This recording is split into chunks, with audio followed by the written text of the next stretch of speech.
Hello, good morning, students. So today I am going to start your chapter 3, Social and Political Life. Chapter 3, Why do we need a parliament? Okay, तो जैसा कि हमने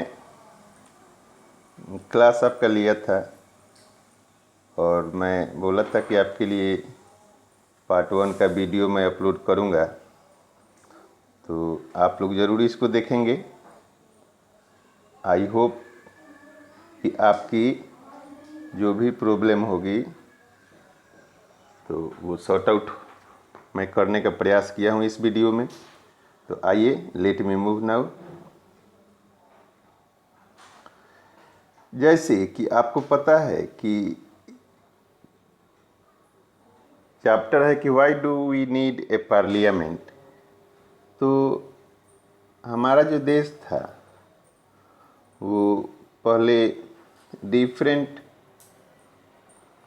मतलब Indian civilization में different empires, there are different empires in Indian civilization, और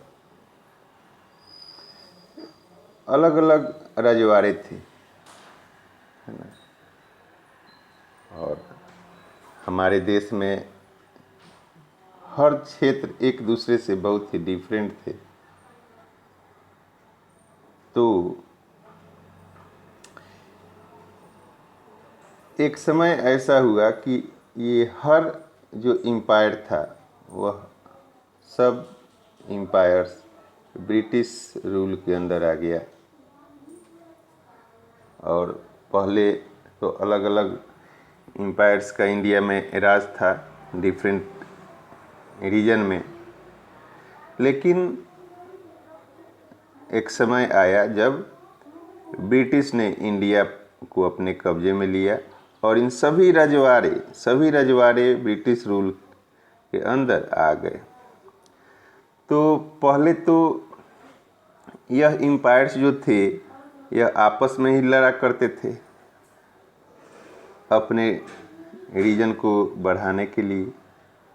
अब इनके लिए एक और नया दुश्मन आ गया और वो दुश्मन थे ब्रिटिशर्स। उनसे इनकी अलग अलग टाइम पे अलग अलग एम्पायर्स ब्रिटिशर से लड़ते रहते थे। तो अब देश में जो कानून व्यवस्था थी वह अब सारा अंग्रेज़ों के हाथ में आ गई। तो अलग अलग जो रजवाड़े थे ये अंग्रेज़ों से डिफरेंट समय पे लड़ा करते थे। तो आइए इस चैप्टर में हम लोग डिस्कस करेंगे कुछ बेसिक पॉइंट्स, जैसे कि how India realize the need of democracy, ठीक है, and began its struggle to be democratic. कैसे इंडिया ने डेमोक्रेसी को रियलाइज़ किया कि हमारे यहाँ डेमोक्रेसी होना चाहिए, किस प्रकार इस डेमोक्रेसी के लिए स्ट्रगल हुआ, ठीक है, ये सब हम लोग डिस्कस करेंगे। उसके बाद पार्लियामेंट के बारे में हम लोग डिस्कस करेंगे एंड इट्स 2 हाउसेज, ठीक है, like the Lok Sabha and the Rajya Sabha. और इन दोनों हाउसेज के हम लोग function of Lok Sabha and Rajya Sabha also we are going to discuss, okay. And the next point is how the government is made, सरकार कैसे बनती है, कोएलिशन गवर्नमेंट क्या है, क्वेश्चन आवर किसे कहते हैं, और फिर सबसे अंत में हम लोग डिस्कस करेंगे are we a true democracy, क्या हम लोग वास्तव में सही डेमोक्रेटिक कंट्री हैं। तो इन सभी पॉइंट्स पे डिस्कस करेंगे हम लोग। जैसा कि अभी हमने बताया कि अंग्रेज़ों के आने से पहले हमारे देश में अलग अलग एम्पायर्स थे अलग अलग रीजन में जो एक दूसरे से काफ़ी विभिन्न थे, एक दूसरे में काफ़ी भिन्नता थी। सभी एम्पायर्स का अपना कल्चर, वेशभूषा, खान पान, वो अपने आप में एक अलग देश थे। जैसे महाराष्ट्र है तो वहाँ मराठा किंगडम था, वहाँ उसका अलग ही भाषा है ना, खान पान, रहन सहन, उनका अलग कल्चर था। वो बंगाल से बिल्कुल अलग थे, वो बिहार से बिल्कुल अलग थे। अब बंगाल है तो बंगाल अपने आप में एक अलग है, अवध है अपने आप में एक देश था। तो ये सब अपने अपने एम्पायर एक दूसरे से काफ़ी डिफरेंट थे, तो सभी अलग अलग देश के जैसे थे। तो जब अंग्रेज आए तो इन सब का एक कॉमन दुश्मन हो गया। वो कौन हो गया बच्चों? अंग्रेज। तो सभी एम्पायर अलग अलग समय पे किससे लड़ाई लड़ते थे? अब अंग्रेज़ों से लड़ाई लड़ते थे। अब अंग्रेज़ों का क्या काम था कि जब अंग्रेज़ों का शासन हुआ तो वे हमारे देश में गरीब मजदूरों, जो पीजेंट थे, उन पर अत्याचार करते थे और उनसे काम कराते थे और अपने देश में यहाँ से सामान ले जाया करते थे। तो उसके बाद हमने क्या कहा कि हम लोग डेमोक्रेसी का रियलाइजेशन कैसे हुआ वो देखेंगे। पार्लियामेंट के बारे में हम लोग पढ़ेंगे, पार्लियामेंट और इसके दो हाउसेस के बारे में हम लोग बात करेंगे, लोकसभा एंड राज्यसभा। अब चलिए फर्स्ट पॉइंट हम लोग डिस्कस करते हैं, ठीक है। Why should people decide? People ने क्यों डिसाइड किया कि हमारे देश में डेमोक्रेसी हो? तो जैसे कि as we know that India became independent on 15th August 1947. Before this, India was under British colonial rule. इससे पहले इंडिया में ब्रिटिश कॉलोनियल रूल थी। अच्छा, कॉलोनियल रूल का मतलब क्या होता है?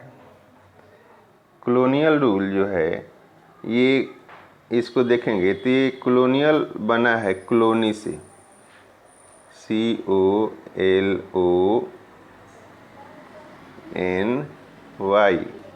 है ना, कॉलोनी से बना है। तो ये कॉलोनी मतलब अंग्रेज जो थे इंडिया को अपने देश का एक कॉलोनी समझते थे और उस प्रकार से इंडिया पे राज करते थे। तो कॉलोनी से कॉलोनियल बना है। तो हमारे देश को भी वो अपने देश के किसी छोटे कॉलोनी के जैसे ट्रीट करते थे और यहाँ भी उसी प्रकार से राज करते थे, ठीक है।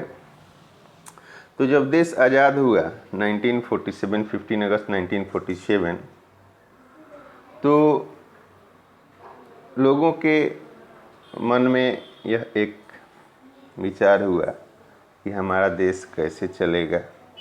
उस समय एक देश की नींव पड़ रही थी,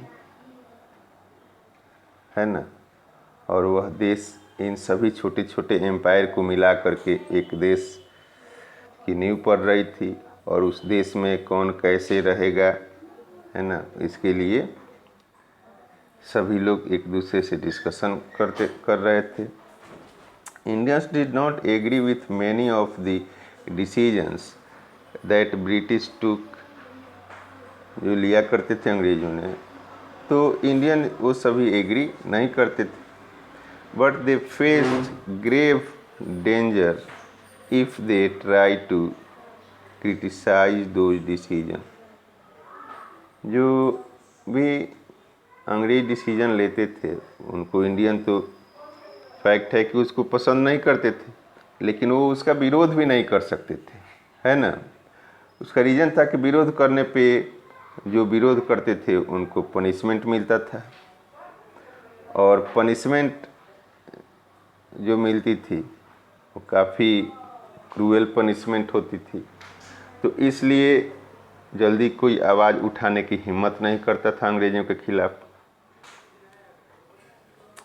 तो अंग्रेज़ काफ़ी इंडिया में बुरी तरीक़ा से लोगों को प्रताड़ित करते थे और जो भी लोग थे उनसे काफ़ी मेहनत मजदूरी कराते थे, यहाँ से जो भी सामान होती थी जो उनको चाहिए थी वो यहाँ बनवाते थे।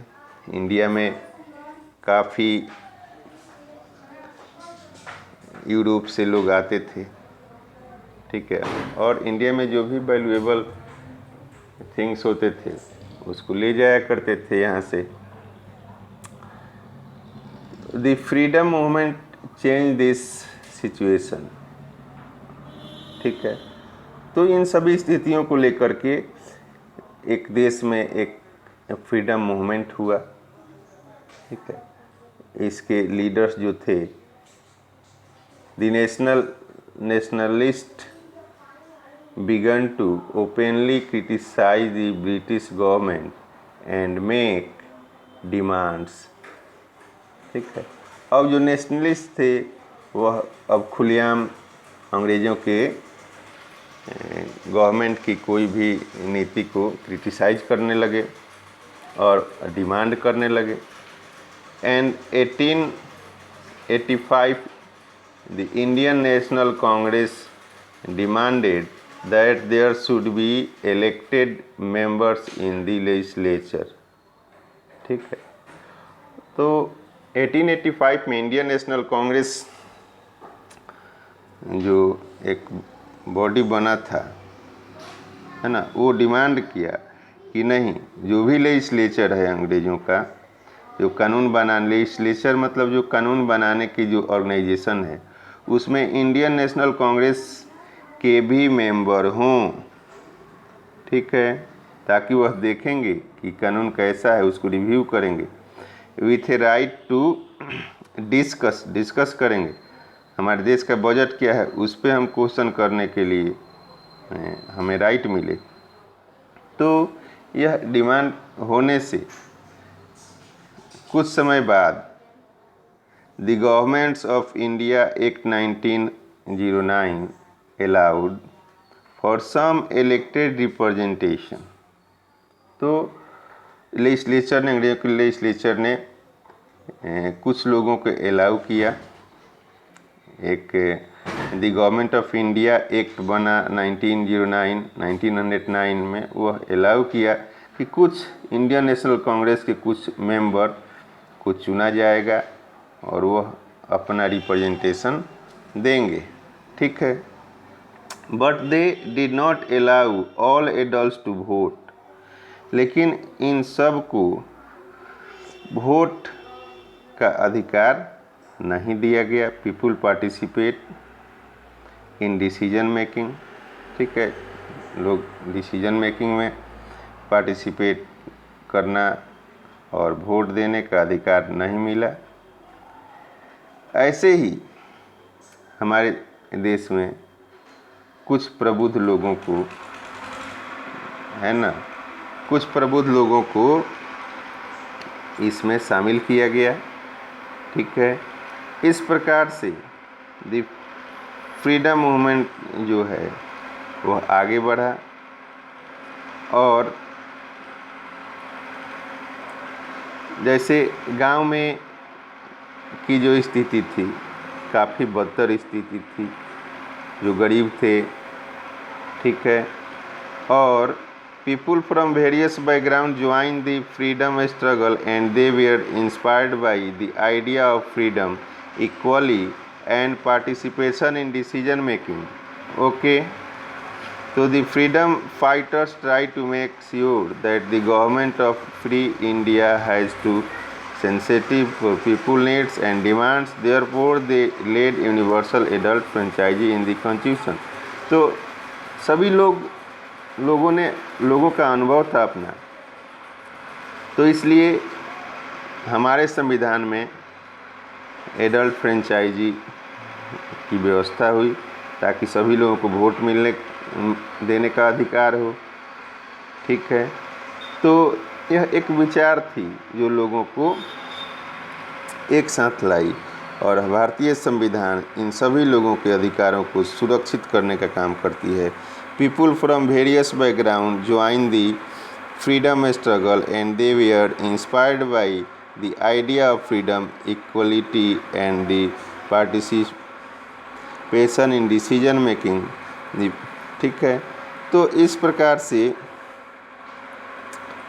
ये सभी लोगों को वोट देने का अधिकार मिला। जैसे आपको पता है कि आज़ादी से पहले हमारे देश में उस समय जो लेडीज़ थी, वोमेंस, उनको वोट देने का अधिकार नहीं था। इन सबको इक्वल राइट्स दिया गया, वोट देने का अधिकार दिया गया। People and their representative, the summary of a democracy is the idea of consent, the desire, approval and participation of people. The government as well as other public institutions need to have the trust of the citizens. Okay, तो लोगों की participation होनी चाहिए। We the people means everyone, ठीक है।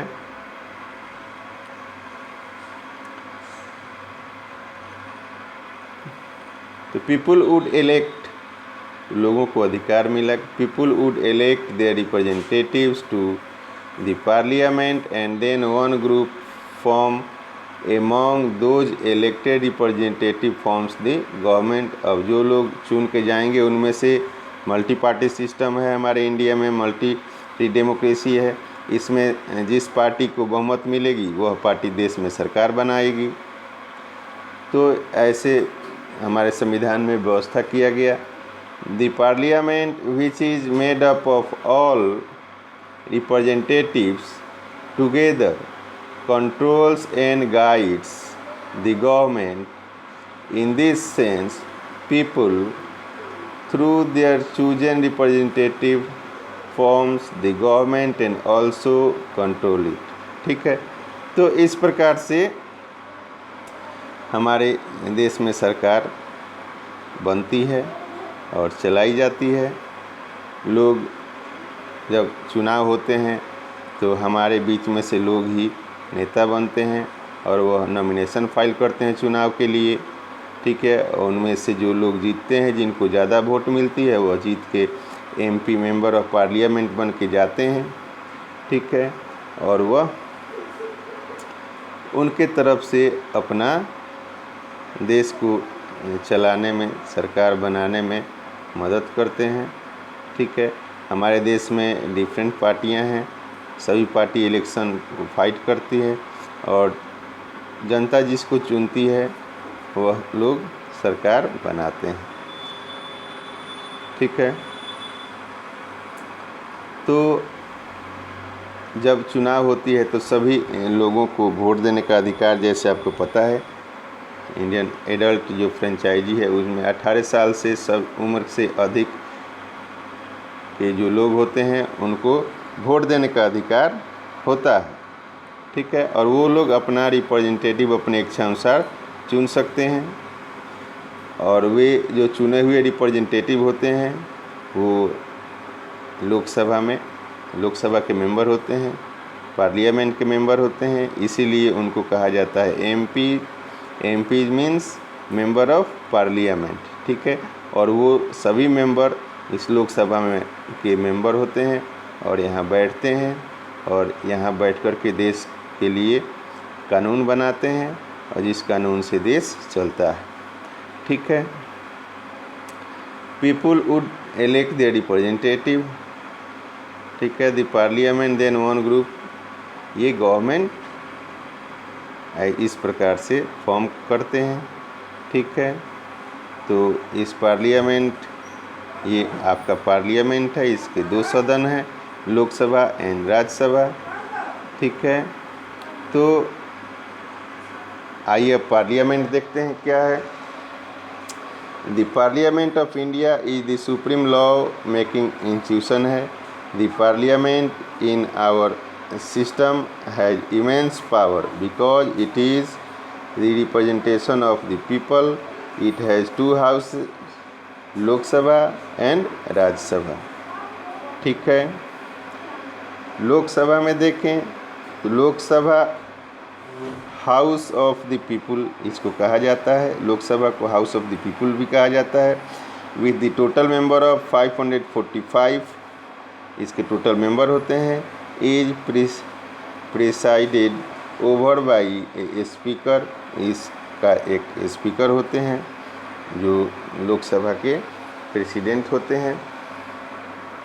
543 elected and 2 Anglo Indian nominated, ठीक है। 2 seat इसमें प्रेसिडेंट नॉमिनेटेड करते हैं, एंग्लो इंडियन जो लोग होते हैं उनसे।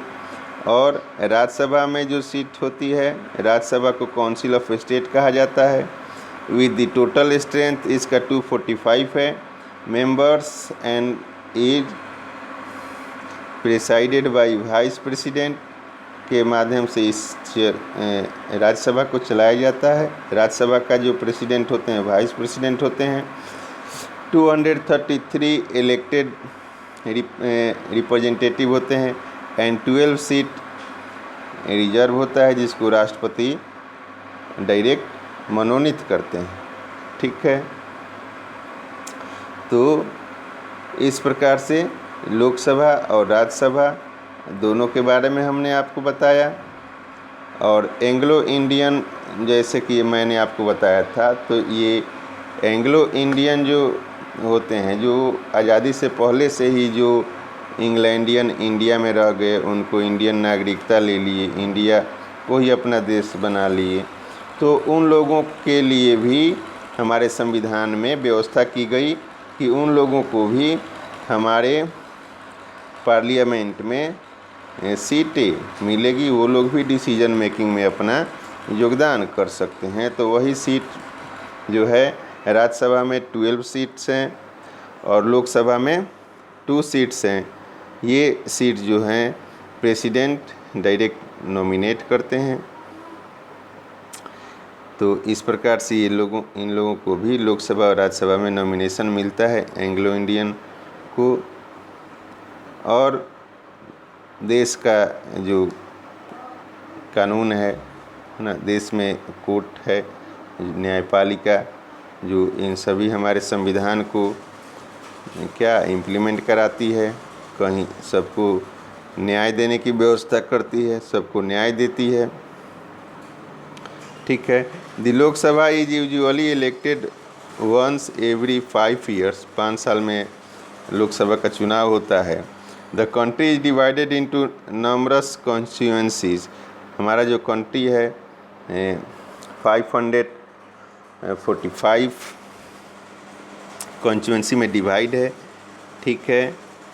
Each constituency selected 1 person to the parliament, हर कॉन्स्टिट्यूएंसी से एक एमपी चुने जाते हैं, ठीक है। Candidate who contest elections usually belongs to different political party, से ये नेता होते हैं। After the Lok Sabha elections a list prepared showing how many MPs belongs to each political party, तो कितने नेता किस पार्टी से चुने गए इसका लिस्ट देते हैं।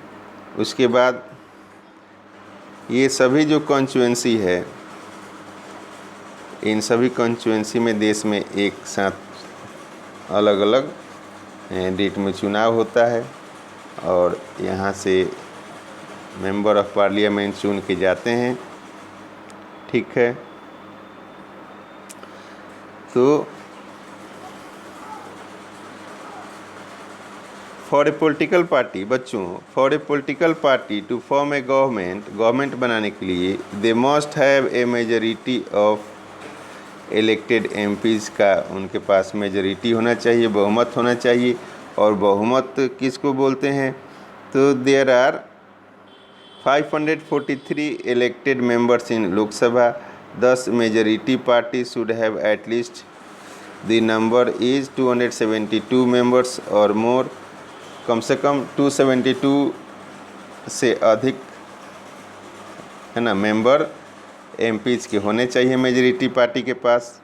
तो if one political party can not get majority, यदि किसी एक पार्टी को बहुमत नहीं मिला तो it merge with other party to make coalition, है ना। तो ये जो गवर्नमेंट बनाने के लिए वो पार्टी किसी दूसरे पार्टी के साथ गठबंधन करती है ताकि 272 मेंबर से अधिक हो सके, ठीक है।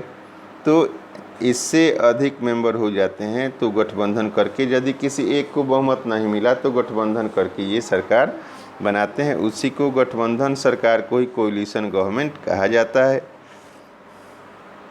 ठीक है।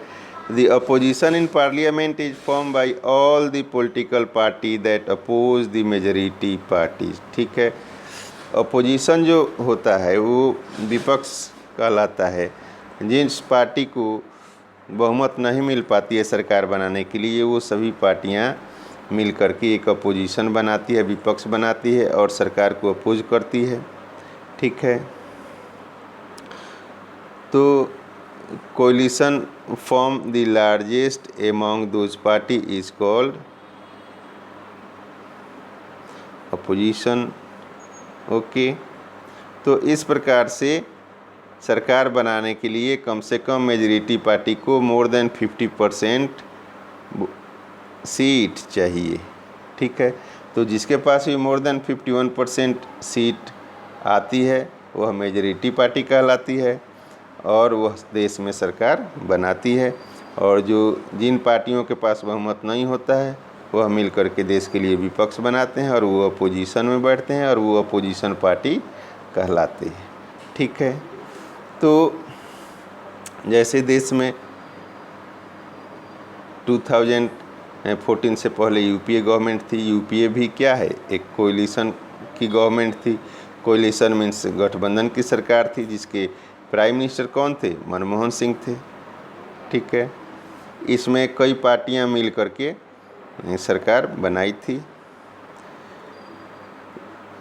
सम state of Lok Sabha elections 2014 out of 543 total seats में largest party was BJP. BJP को सबसे ज़्यादा वोट मिला था और बीजेपी 282 सीट जीत करके आई थी। मैंने एक एग्जांपल लिया आपके लिए ताकि आपको समझ में आए कि मेजॉरिटी और अपोजिशन कौन है। तो second highest was Congress. Second जो पार्टी थी जिनको सबसे ज़्यादा सीट आई थी वह 44 सीट कांग्रेस को आई थी। रिमेनिंग पार्टीज गॉट 217 सीट्स और बाकी जो पार्टी थी सबको मिला करके 217 seats I. BJP form the government, Congress was opposition party. तो किसके पास बहुमत थी, फुल बहुमत बीजेपी के पास थी। बीजेपी को कितना सीट चाहिए था, 272 और बीजेपी को 10 सीट अधिक आई तो इसको कितना सीट आया, 282। तो बीजेपी को जनता ने सरकार बनाने के लिए वोट किया तो देश में बीजेपी ने सरकार बनाई और कांग्रेस और पार्टियां मिलकर के देश का विपक्ष में बैठती है, अपोजिशन और सरकार को डिफरेंट मुद्दों पे घेरने का प्रयास करती है। ठीक है। तो देश में उसके बाद बीजेपी और हमारे देश के प्रधानमंत्री बने 2014 में श्री नरेंद्र मोदी। ठीक है। तो इस प्रकार से कांग्रेस पार्टी विपक्ष में बैठी। तो यहाँ तक हमने ये आपका वीडियो का पार्ट 1 है। आपको मैंने बताया कि पार्लियामेंट क्या है, गवर्नमेंट कैसे बनाई जाती है, डेमोक्रेसी पार्लियामेंट का नीड क्यों हुआ, क्योंकि लोगों ने डेमोक्रेसी के बारे में स्टडी किया, सोचा कि हमारे देश में डेमोक्रेसी होनी चाहिए। ठीक है। इन सभी बातों का डिस्कशन हमने पार्ट 1 में किया। इसके आगे हम पार्ट 2 में चैप्टर को कंक्लूड करेंगे।